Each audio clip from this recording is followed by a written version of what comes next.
también al señor Alberto Zborowski en un ratito, pero arranquemos con el señor Galli. ¿Cómo le va? ¿Cómo está? Buen día. Buen día, Carlos, buen día, Luis, y a toda la audiencia. Gracias por la invitación para compartir acá con este programa de tanta audiencia. Bueno, cuando hablábamos nosotros de plantear este tema de la carne, de la producción ganadera, aparece esto que tiene que ver otra vez con la inseguridad, específicamente en el norte, y a hechos que son atribuidos al EPP, al autodenominado Ejército del Pueblo Paraguayo, señor Galli.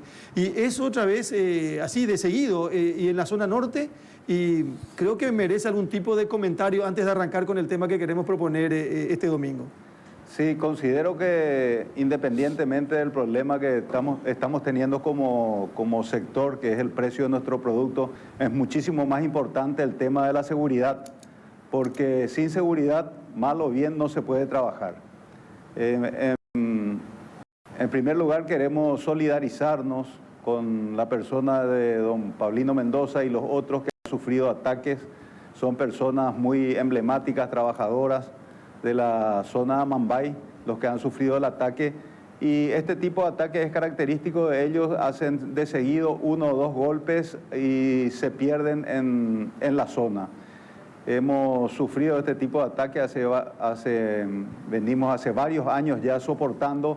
Últimamente aparentemente estaban retraídos, estaban en silencio, pero como estaba hablando recién con Marco, esto juega a su favor. Ellos no tienen problema del tiempo, para nosotros sí es un problema porque la gente no puede trabajar, y era más o menos lógico pensar que aprovechando esta situación de relativo debilitamiento desde el punto de vista social y económico de nuestro país, aprovechen estos delincuentes para hacer sus ataques. Qué notable, porque hay cuestiones pendientes todavía. Hay casos que se menciona, por ejemplo, hechos ocurridos en julio del 2019. Creo que tiene que ver con una estancia Yuquerí, puede ser, señor Galli. Sí, exactamente, Yuquerí. Es de la zona. Que habían asesinado incluso al administrador de una estancia Ñanduí. Sí, exactamente, habían asesinado al administrador, sí. Pero esa es una suma, ya hay Exacto. Antecedentes de asesinatos múltiples ya desde más al sur. Esto es un corredor que viene desde el sur del departamento de San Pedro hasta el departamento de Amambay y parte del departamento de Concepción también. Bueno, no podíamos dejar de preguntar esto teniendo en cuenta que ustedes son muy afectados ante esta situación. Permítame saludar al señor Pereira. ¿Cómo le va, Marcos? Buen día. Buen día a toda la teleaudiencia. Un placer estar de vuelta por aquí. Bueno, y para plantear el tema, si está el señor Zborowski, ya aprovechamos y le saludamos también. Alberto, ¿cómo le va? Buen día. Buenos días, ¿cómo están? Un saludo para todos. Bueno, muchísimas gracias. Tenemos a representantes de diferentes sectores y esto tiene que ver con la producción ganadera, con la carne, con los precios. A ver un poquitito, don Pedro, hablamos de un problema que se plantea. ¿Cuál es el problema? ¿Cuál es la situación, señor Galli, a propósito?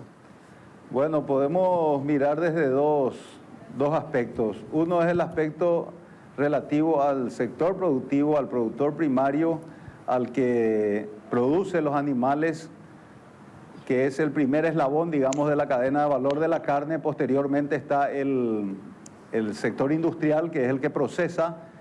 Finalmente están los intermediarios, y finalmente el consumidor en esta cadena. Hay otra rama que va por la exportación de la carne al exterior. Tenemos que tener en cuenta que el 70% de nuestra producción es exportada al exterior y el 30% es consumida a nivel local.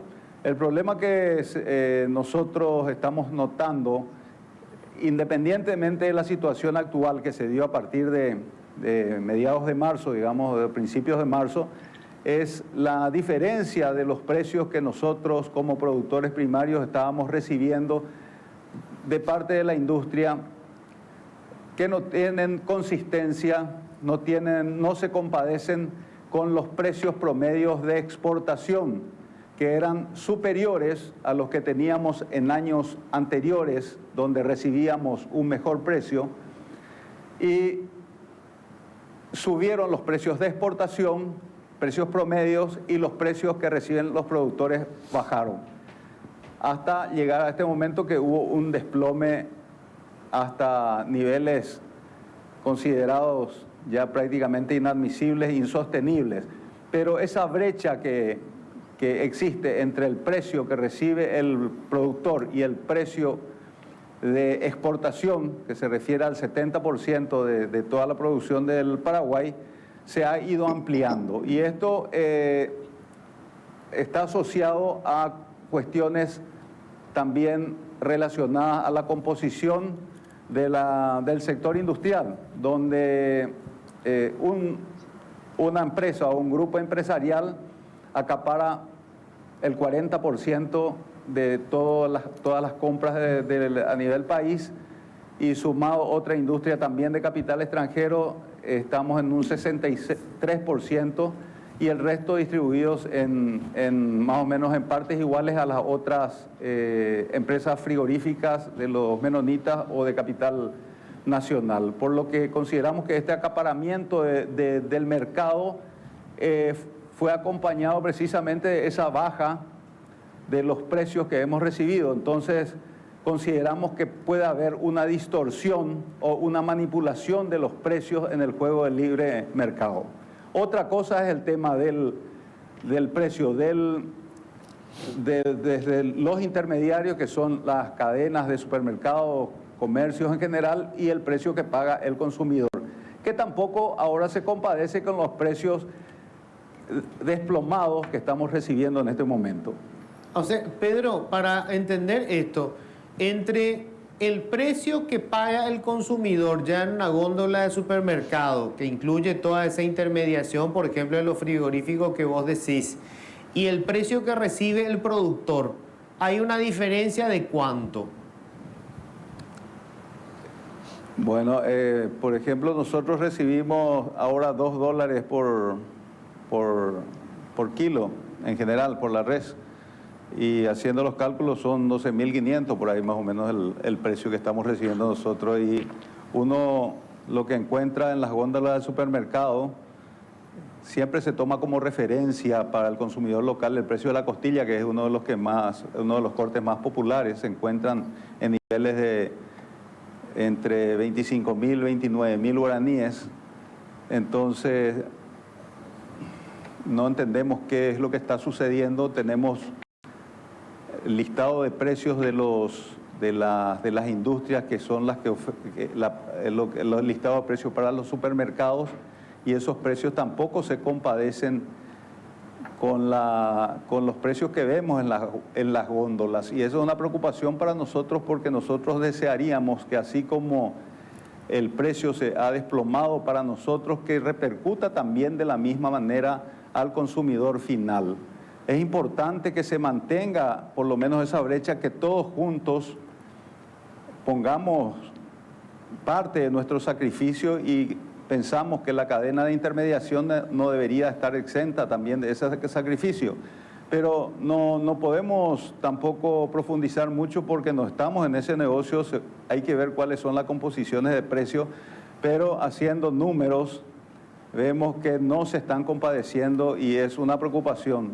Ahora, vos decís básicamente que esta variación de precios coincide curiosamente con, por decirlo así, una concentración en pocas manos del negocio de los frigoríficos. O sea, hay una suerte de cártel de los frigoríficos, y justo eso directamente se relaciona con un desplome del precio que están recibiendo ustedes y un aumento de los precios en las góndolas de los supermercados.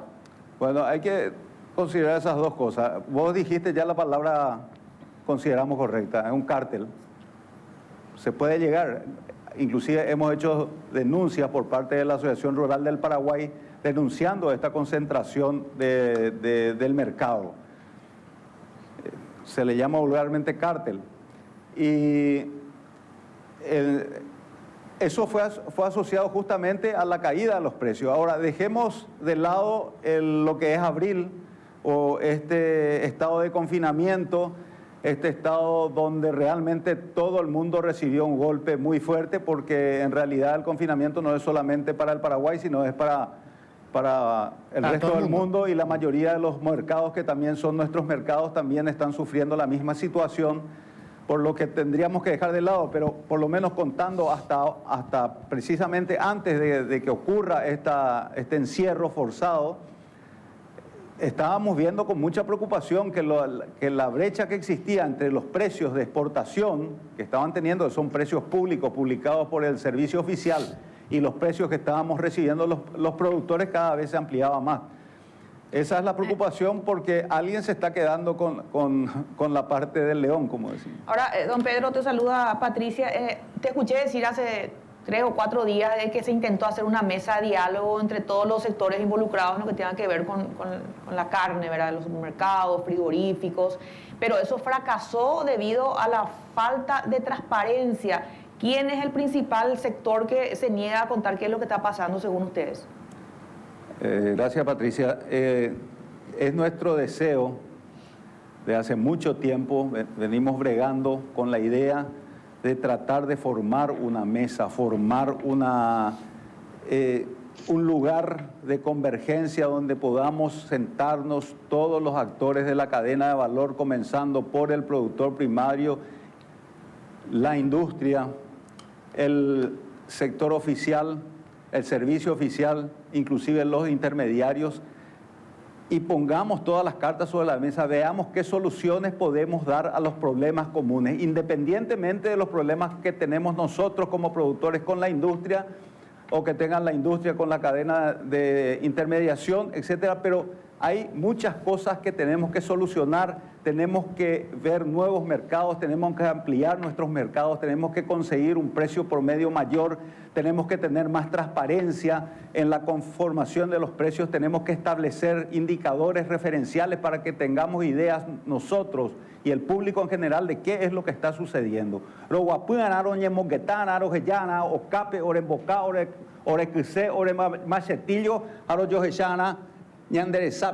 Tenemos que saber hablar, tenemos que generar también confianza, no podemos seguir así, porque hay muchos problemas. No nos puede agarrar otra crisis como esta en esta situación. La situación de desorganización de nuestro mercado sin tener una política oficial, siendo uno de los pilares de la economía de nuestro país, la cadena de la carne. Nosotros tenemos que estar organizados, tenemos que estar preparados. No podemos estar fuera de los principales mercados mundiales, de los que mejor pagan, de los mayor consumo. Estamos dependiendo de algunos mercados, cada uno de ellos, y nos vemos en situación catastrófica. Entonces, debemos considerar todos estos factores, dejemos de lado las diferencias y hablemos. Pero eso sin nosotros dejar de defender nuestros intereses, porque nuestros intereses son los intereses de 157.000 productores, de 1.500.000 personas que viven del sector ganadero. No es que nosotros nos preocupamos, como estaba diciendo un representante de la Cámara de Carne, que le llamaba la atención la conducta, digamos, egoísta del presidente de la Rural, porque estaba manifestándose en contra de los precios absurdos. No es por nosotros, no hay una manifestación acá de pobre Angá, yo. El asunto, estamos defendiendo a todo un sector que hace el tercer pilar de la economía del país, es el sector agropecuario, y debemos defenderlo, debemos de fortificarlo, no debemos dejar que sea tan vulnerable a este tipo de situaciones. A mí me gustaría trasladarle la pregunta a Alberto Zborowski, el presidente de la Cámara Paraguaya de Supermercados. ¿Cuál es la visión que tienen ustedes, Alberto, sobre, bueno, cómo se da esta supuesta diferencia entre el precio al que vende el productor y cómo llegan finalmente los precios a las góndolas de los supermercados? Bueno, Luis, la situación es la siguiente. Como dijo el señor Pedro, estamos varios eslabones en la cadena de comercialización de la carne. Tenemos el productor, tenemos el frigorífico y tenemos los supermercados, digamos, que somos los que les vendemos de manera minorista a la familia paraguaya. Nosotros somos tomadores de precios de los precios que nos venden principalmente los frigoríficos. Nosotros compramos el 30% aproximadamente del 30% de lo que es el consumo local, los supermercados pesan el 30% también. O sea, somos el 30% del 30% del consumo local. Nosotros justamente hemos recibido hace unas semanas un pedido de informe del Senado sobre los precios promedios de costo y los precios promedios de venta, ¿verdad? Eso hasta hoy no se ha mostrado, ¿verdad? Y nosotros, ahora te puedo decir que ya tenemos desde el 2017, en los últimos 3 años, nuestros precios promedios de costo y nuestros precios promedios de venta de todas las cadenas y supermercados independientes, chicos, medianos, grandes, etcétera, de lo que es la cadena final de supermercadismo. Y te quiero decir que en el 2017 estuvimos con 7% de margen, en el 2018 estuvimos con 7 también, en el 2019 tuvimos un margen del 6,2 y en lo que va del 2020 estamos con un margen de 4,6%. Entonces, si partimos de la base de que están diciendo que el supermercadismo no acompaña esa baja de precio del frigorífico al productor, pues lógicamente esa baja no depende del supermercadismo. Nosotros estamos marginando la categoría carne, para que se entienda, es una categoría de bajo margen y es una categoría de gancho para nosotros. No es una categoría donde nosotros rentabilizamos. Estos márgenes están por debajo de lo que es el costo operativo del supermercado. Entonces, para entender, si encontramos, el señor Galli estaba diciendo, hay una costilla ancha que estaba 20 y tantos mil guaraníes en el supermercado. La costilla ancha es un producto premium que no pesa más del 5% total de lo que es la venta de la costilla. Nosotros tenemos, por ejemplo, costilla de novillo que hoy se está vendiendo a 14.900 guaraníes.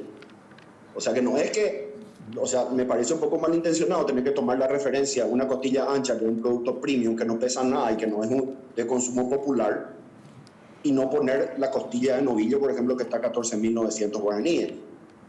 O la falda, o el matambre, que también se vende por debajo del costo del precio de la plancha de la costilla. O sea, hay que comenzar a entender un poco de que para nosotros la composición general de lo que es la categoría carne es muy particular. Hay cortes donde te estaba diciendo que tenemos que vender abajo del costo de lo que compramos y hay mucha volatilidad también. Nosotros, obviamente, esto ya hace más de 40 años, así que todas las personas pueden estar de acuerdo conmigo en ese sentido. El precio de la costilla es un precio estacional también. A nosotros nos venden más cara la costilla en vísperas de 1 de mayo y los primeros días de mayo, así también como en Semana Santa, por una cuestión de oferta y demanda, ¿verdad? Entonces, ahora, Alberto, nosotros acompañamos... Correcto, para hacernos más bien buen uso del tiempo, ¿verdad? En definitiva, lo que vos estás diciendo y estás mostrando estos números es que la Cámara de Supermercados tiene un promedio de entre 7 y ahora 4% de ganancia, es decir, es lo que le remarcan por sobre el precio que reciben de los frigoríficos, entre 4 y 7%. Así mismo, Luis, pero no es ganancia, es margen bruto. Pues claro, es margen, o sea, por sobre el precio que reciben era entre un promedio de 7 y a partir de abril un promedio de 4%, por sobre el precio que reciben de los frigoríficos. Bueno, acá... Así mismo, inclusive están los precios promedio de costo y los precios promedio de venta de cada mes desde enero del 2017. Ya, lamentablemente acá no tenemos la pieza clave que son los frigoríficos, ¿verdad? Porque hay una cadena, tenemos los productores que dicen nosotros tenemos estos precios, tenemos los supermercados que dicen compramos estos precios, y los que están en el medio son los que no sabemos cómo es la cosa. Pero pidámosle a Marcos también, al señor Pereira, que nos dé su enfoque, su análisis o su aporte a esta situación. Marcos, por favor. Bueno, realmente nosotros estamos muy preocupados porque el negocio ganadero en sí es un negocio de escala y de baja rentabilidad normalmente. Hoy con los precios, con lo que estamos recibiendo como productores, realmente estamos trabajando a pérdida. Entonces, ¿qué es lo que necesitamos? Nosotros necesitamos una agenda común entre gobierno, frigoríficos, productores y sentarnos realmente a evaluar cuál va a ser nuestro negocio a futuro. Yo me recibí de médico veterinario en el 2003 y nos dicen, ese año, en 20 años, va a faltar carne en el mundo. Hoy, 20 años después, esa carne en el mundo falta, pero falta en China. China creció 126% su consumo de carne en 20 años. Y nosotros estamos fuera de China. Nosotros necesitamos llegar a mercados que sean de primera calidad, que compren en cantidad y en volumen. Pero eso es una agenda común, una agenda de gobierno, una agenda de productores en la que nos tenemos que sentar a analizar, a evaluar cuáles son los pros y los contras. Pero no podemos nosotros, como productores, prepararnos con todo el bagaje genético, con toda la línea de inversiones en infraestructura, en mejoramiento de campo, en mejoramiento de nuestra hacienda, si es que nos vamos a pelear por los mejores mercados en el mundo. Nosotros tenemos todo para pelear los mejores mercados. Ahora, no depende del productor trabajar por tener esos mercados. Entonces necesitamos una agenda común, necesitamos que el negocio sea previsible, porque el éxito de todo negocio está en la previsibilidad. Y en la ganadería, un toro que yo meto con mi vaca hoy me va a dar el producto recién en 3 años. Yo no puedo estar jugando en que el precio, 2 meses o 3 meses atrás estábamos en $3 por kilo y hoy estamos en $2. Eso es algo que es totalmente negativo para el productor, es totalmente negativo para los inversionistas. Cientos y miles de inversionistas que vinieron al Paraguay a producir carne y hoy están recibiendo $2 por kilo y están trabajando a pérdida, ¿verdad? Entonces, creemos nosotros desde nuestro sector de que debemos trabajar en una agenda nacional y poner todos estos puntos sobre la mesa para llegar a un punto común entre todos, ¿verdad? Luis. No, solamente creo que lo que decía al inicio Pedro es la clave en esto, sentarse todo en una mesa y sobre todo transparentar los números y que sea un negocio rentable para todos. Al país le conviene, si bien la ganadería de manera directa a lo mejor no emplea a mucha gente, la cría de ganado, pero si sumamos la cría del ganado, más los frigoríficos, más los supermercados, es importante. Pero además es una fuente de ingreso de divisa vital, como bien decían, es la tercera pata sobre la que se sostiene la economía. Y me parece que acá sobre todo se trata de que el mercado fluya naturalmente y que no exista ningún tipo de fijación de precios artificial mediante la construcción de cárteles en ninguno de los sectores, ¿verdad? Que es lo que básicamente eso es lo que están diciendo, ¿verdad? Aparentemente hay un cártel de los frigoríficos que está estableciendo de manera arbitraria los precios. No, y tenemos que tener en cuenta, Luis, de que hoy el mayor frigorífico que se encuentra en Paraguay tiene 40% de la capacidad de faena a nivel país. Ese mismo frigorífico es una multinacional que opera en toda la región. Ellos tienen todos los mercados habilitados. Ellos venden a los mejores mercados a través de los canales en sus otros países, ¿verdad? Entonces, a ellos no les preocupa mucho el mercado paraguayo porque tienen mercado. Ellos tienen mercado abierto en todo el mundo. Ahora, nuestros frigoríficos paraguayos, tanto los menonitas como el otro frigorífico paraguayo, deberían de estar de nuestro lado y pelear con nosotros esta batalla para poder salir adelante. Bueno, Marco, muchísimas gracias, don Pedro también y Alberto también. No sé, señor Galli, si quiere decir algo más. Sí, si me permiten, 2 cosas. Por un lado, suscribo lo dicho acá por Marco, desde el punto de vista productivo. Nosotros como Asociación Rural del Paraguay estamos luchando por llegar a ese entendimiento sin deponer nuestras exigencias de que se transparente el negocio para todos y que todo sirva para toda la cadena.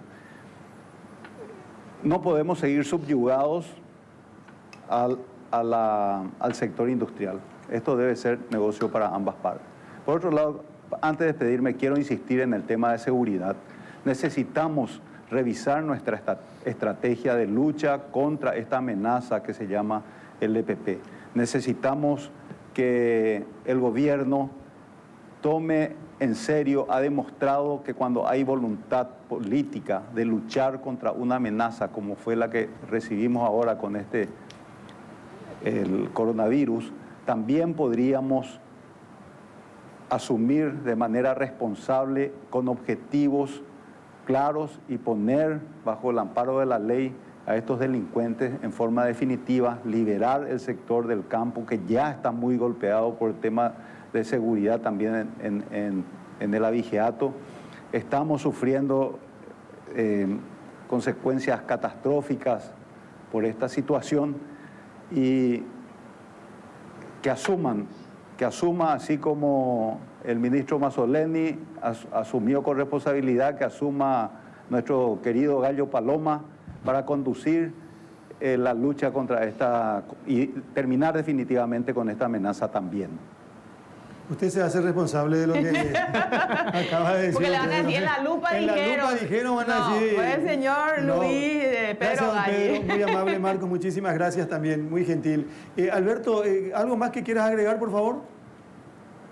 Nada, también a disposición para cualquier mesa que se haga en donde nosotros podamos exponer nuestros puntos, mostrar nuestros números y compartir también nuestras preocupaciones, nuestro anhelo, digamos, de que se puedan solucionar los problemas a la brevedad, el productor pueda recibir el precio que corresponde.